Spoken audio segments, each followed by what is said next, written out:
Paulie Gualtieri is the kind of mobster who survives forever and still somehow makes every room worse, and that is the perfect way to explain why he is terrible at the job. Not terrible in the way a civilian would mean it, because he is absolutely capable of violence, intimidation, and enforcing the rules when the rules benefit him. Terrible in the way a crew actually measures you, which is money, discretion, loyalty, judgment, and whether you make the boss's life easier instead of harder. Paulie scores high on fear and low on everything else, and the show keeps quietly proving it. He is a soldier who never matured into a true earner, a guy who confuses respect with people being too exhausted to argue with him, and a veteran who talks like the past is sacred while he personally violates the basic code anytime it feels convenient. If you strip away his jokes, his swagger, the hair, the legends he tells about himself, what you get is a man who is constantly insecure about his rank, constantly worried he is being disrespected, and constantly looking for little shortcuts to feel important. That inner panic drives almost every bad decision he makes. And the tragedy is that Paulie does not learn. He does not become wiser with age. He becomes more rigid, more superstitious, more petty, and more desperate to be seen as a big shot, even when the era of big shots is dying right in front of him. He is the mobster version of a guy who has been at the same job for 30 years and still does not understand what the job actually is. The first thing that makes Paulie a terrible mobster is that he is not a true builder. He does not create systems, he does not nurture long-term revenue, and he does not protect relationships that are worth money. He takes, he skims, he squeezes, he steals, he bullies, he snatches whatever he can reach and then calls it old school. The old school guys, the ones who last, understand a simple truth. A criminal organization is not held together by screaming or by violence. It is held together by profit and trust. Violence is a tool you use to protect the profit and enforce the trust. Paulie flips it that for him, violence and intimidation become the identity, and profit becomes something he expects to appear just because he has seniority and a reputation. When profit does not appear, he panics, he blames everybody else, and he starts looking for someone weaker to rob. That weakness shows up in the way Paulie treats civilians and vulnerable people. A smart mobster avoids needless heat and unnecessary cruelty. Paulie does the opposite. He acts like a predator who cannot resist easy prey, even if that prey buys him a tiny payout and massive risk. You see it in how casually he crosses lines that even other criminals treat as bad business. He will shake people down for petty money. He will escalate simple situations into violence. He will punish perceived disrespect in ways that create attention. And he never seems to ask the most basic question. Is this worth it? Is this bringing in more than it is bringing down? The second thing that makes him terrible is that he cannot control his ego. Paulie is one of the most easily offended people in the entire show. He is offended by jokes. He is offended by not getting enough praise. He is offended by the idea that someone else might be earning more. He is offended by generational change. He is offended by the boss correcting him, and when Paulie feels offended, he does not swallow it and move forward like a disciplined soldier. He sulks, he plots, he gossips, he leaks information, he punishes people sideways, and he turns every minor social moment into a loyalty test. That is poison in a criminal organization because it turns the crew inward. Instead of focusing on business, everyone is managing Paulie's mood, avoiding Paulie's tantrums, and cleaning up Paulie's messes. This is why Paulie and Christopher are such a disaster together. On paper, a senior guy should mentor a younger guy, teach him how to keep his head, how to make money, how to avoid unnecessary trouble, how to think ahead. Paulie does none of that. With Christopher, he competes, he provokes, he humiliates. He treats him like a threat to his status instead of an asset to the family. And because Christopher is immature and volatile, the combination becomes pure gasoline. The Barrens situation is the cleanest example. It starts as routine and turns into chaos because the two of them cannot cooperate under stress. The way Paulie handles conflict is not leadership. It is chest beating. He argues about control, he escalates, he cannot de-escalate. And when things go wrong, he becomes the guy who will blame anyone else rather than accept responsibility. That is not just embarrassing. It is dangerous. It risks money, it risks lives, and it risks the boss having to answer for it. And Paulie's failures are not limited to one dramatic incident. He repeatedly demonstrates that he is not careful with information. He is not careful with relationships. He is not careful with consequences. He is careful with one thing only: his own position. The moment his position feels shaky, He starts looking for a new source of validation. That is where his flirtation with New York becomes so damning. A competent mobster understands the political map. Jersey is smaller. New York is bigger. That means you do not casually play both sides. You do not run your mouth to outsiders about internal money streams. You do not give away leverage that belongs to your boss. Paulie does it anyway, and he does it for the saddest reason imaginable. He wants to feel respected by a higher status crowd. He wants to be treated like he matters.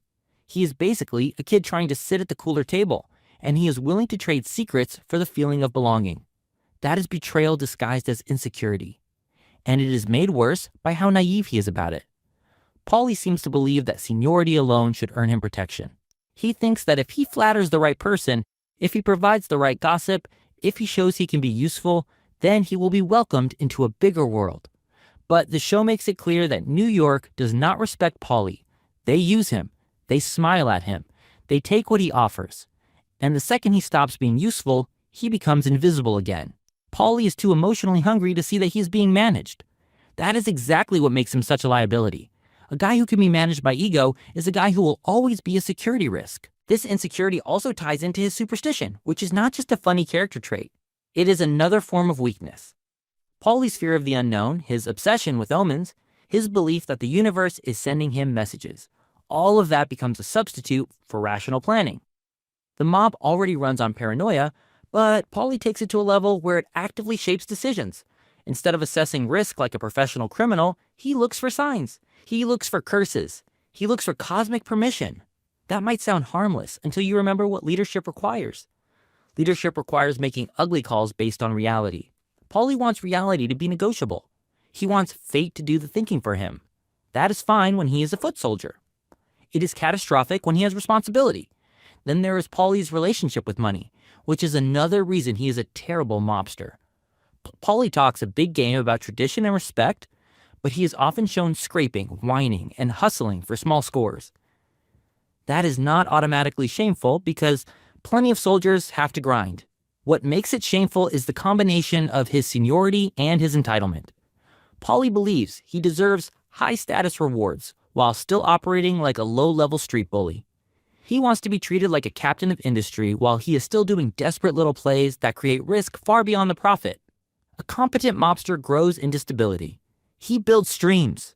He puts people in place. He makes the machine run. Paulie stays stuck in the mindset of a guy who is always a few dollars away from humiliation. And because he feels that humiliation, he overcompensates with brutality and theatrics. Paulie does not just want money. He wants to feel feared. He wants to feel like a legend. That is why he cannot let things go. That is why he cannot take a joke. That is why he needs to be the loudest guy in the room.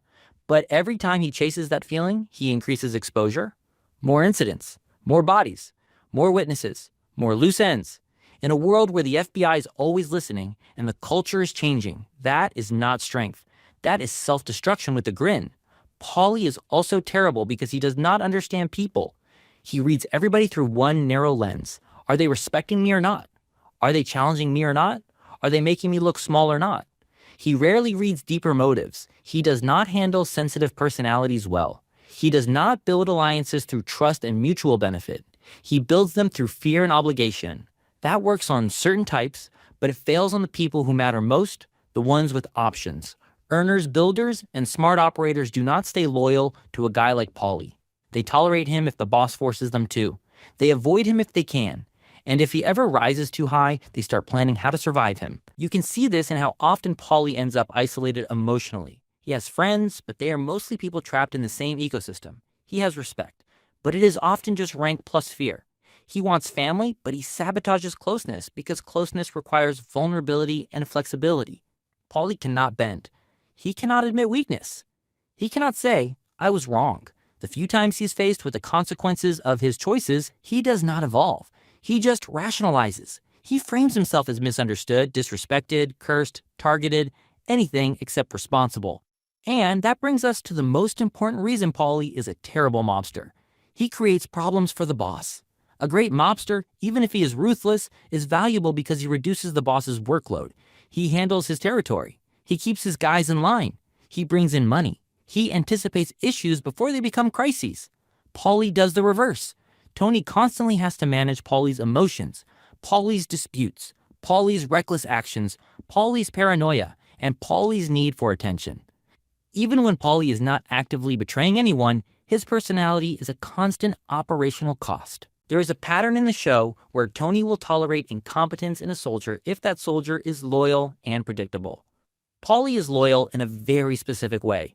He is loyal to the idea of the family as long as the family keeps him feeling important. The moment he feels less important, he becomes unpredictable. He might not openly revolt, but he will leak, undermine, gripe, stir tension, and flirt with alternatives.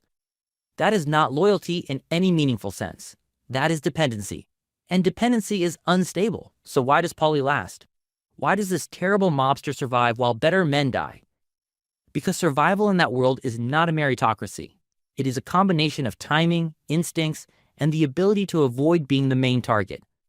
Paulie is very good at one thing. He senses danger and he adjusts to it. Not in a noble way, in a self-preserving way. He can play dumb when needed. He can act loyal when needed. He can retreat when needed. He can apologize when he feels the ground moving. He is like a cockroach with a wise guy haircut. He might not be building anything, but he is hard to eliminate because he knows how to make himself just useful enough, just harmless enough, just pathetic enough at the right moments. That is also why the idea of Paulie taking over as boss after the final episode is so bleak and so believable. If you assume Tony dies after the last scene, the Jersey leadership bench is thin. Silvio is essentially out of commission. Bobby is gone. Christopher is gone. Several key earners are dead, arrested, or compromised. Carlo has flipped. The crew is battered, smaller, and exposed. In that kind of vacuum, seniority starts to matter more than talent because everyone is afraid to make a bold move. People want stability, or at least the illusion of it. Paulie, by age and rank, becomes an obvious default option. Not because he is the best, but because he is still standing. The important part is that Paulie would not even want it in the healthy way a real boss wants it. Tony wanted power because he wanted control, money, and status, and he also had a managerial streak even when he hated it. Paulie wants status without the burdens. He wants the title without the responsibility. He wants tribute without the headaches. And he is also superstitious enough to fear that the chair itself is cursed. That combination would shape his rule immediately. If Paulie becomes boss, it is either because he convinced himself he had no choice, or because he thinks he can be a caretaker who enjoys the perks while keeping the heat elsewhere. In practice, that means one of two outcomes. Either Paulie becomes a paranoid little dictator, or Paulie becomes a figurehead while someone smarter runs the day-to-day. Both outcomes are bad. Both outcomes are bad, just in different ways. If Paulie becomes the real boss, his first instinct would be to secure himself. Not by building consensus, but by sniffing out disrespect. He would start reading every face in the room like a threat assessment. Who is laughing too much? Who is not laughing enough? Who looks ambitious? Who is talking to who? Then he would do what Paulie always does when he feels insecure. He would overreact. He would push guys around to reassert dominance. He would demand bigger envelopes. He would lean on captains and soldiers for tribute, even if their businesses are weak. And because the crew is already financially squeezed compared to the old days, that pressure would not magically produce more money. It would produce more resentment, more cutting corners, and more guys quietly exploring other options. That is where New York comes in. After Tony's death, New York would absolutely take a closer look at Jersey. Not out of sentiment, out of business. Jersey has territory, unions, construction ties, and a tax base of small schemes that still matter. But Jersey is also vulnerable, and New York has always treated Jersey like a junior partner at best. A Paulie regime would be a gift to them because Paulie is emotionally easy to manipulate. He craves recognition from bigger players. He wants to be seen as legitimate. He wants to be invited into the room. New York would offer him respect, and in exchange they would demand concessions, bigger cuts, more control over shared projects, more influence over who gets promoted. They would slowly turn Jersey into a satellite. Paulie would tell himself he is being diplomatic. He would frame it as preventing war. And maybe he would be right in the short term, because Paulie's greatest talent is knowing when he is outgunned. But the long-term effect is that Jersey loses autonomy. The captains and earners who still have pride would feel it, so they would feel the squeeze from above and the lack of protection from their own boss.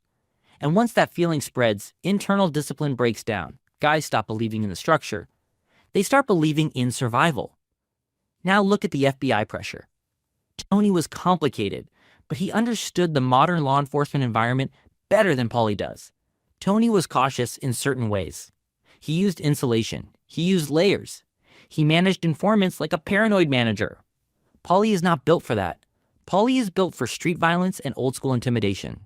In a leadership position, he would either freeze up and retreat into superstition, or he would lash out and create more evidence. Worse, Paulie is the kind of guy who cannot resist talking, not necessarily confessing, but talking, venting, complaining, bragging, giving little details to the wrong ears because he wants sympathy or validation. A boss cannot do that. A boss must be a vault. Paulie is not a vault. He is a guy with a mouth and a fragile ego. So in the Paulie as boss scenario, the organization likely becomes sloppier. There are more incidents, more impulsive punishments, more internal beefs, more exposure. Paulie would also struggle with the basic managerial task of motivating earners. Tony, for all his flaws, could reward people. He could maneuver. He could promise future upside. Paulie mostly knows how to demand and threaten. That works until it does not, and then guys start hiding money, lying about numbers, and keeping the best opportunities for themselves. The boss ends up poorer, angrier, and more paranoid, which creates a feedback loop of worse decisions. The second outcome, where Paulie is a figurehead, is almost more realistic because it fits Paulie's nature. In that version, Paulie becomes acting boss publicly because he is senior and because he has the image, but the actual strategy and administration would be handled by someone else, likely a quieter, more competent operator left in the ruins.